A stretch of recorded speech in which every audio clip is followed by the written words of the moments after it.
Il-Gvern Malti instab ħati li ddiskrimina mal-Pulizija f'dak li għandu x'jaqsam mal-liġi tas-saħħa u s-sigurtà fuq il-post tax-xogħol.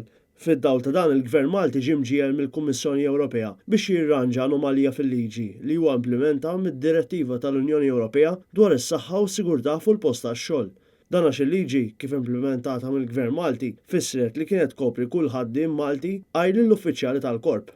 Kienet l-Assoċjazzjoni Maltija tal-Pulizija, l-MPA, li resqet il-ment mal-Kummissjoni Ewropea lura fl-ewwel ta' Ottubru tal-2016. Hekk kif illum l-MPA ingħatat raġun, Net News kellem ma' Johan Mifsud, Segretarju Eżekuttiv tal-Assoċjazzjoni.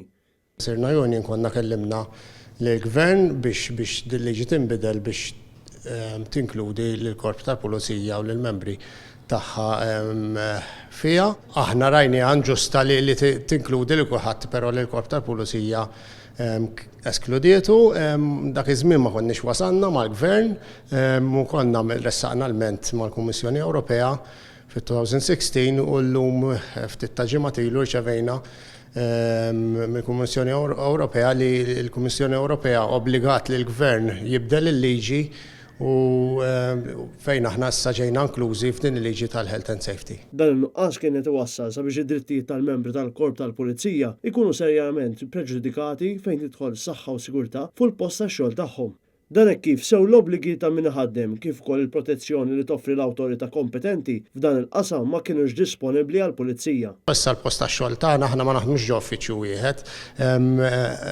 Kullum kien, kull post li jkun il-Pulizija ġifi jista' jkun fl-assa kemm ukoll barra mill-assa, jista' jkun id-depow, kull waqt il-ħin tax-xogħol tiegħu tkoprih. Din ir-rebħa l-MPA rnexxielha ġib din il-bidla sostanzjali biex bekk f'każ ta' kwalunkwe nuqqas tħares tar-regolamenti dwar is-saħħa u s-sigurtà fuq il-post tax-xogħol tal-Pulizija jista' jintalab l-intervent tal-Awtorità għas-Saħħa u s-Sigurtà fuq il-post tax-xogħol.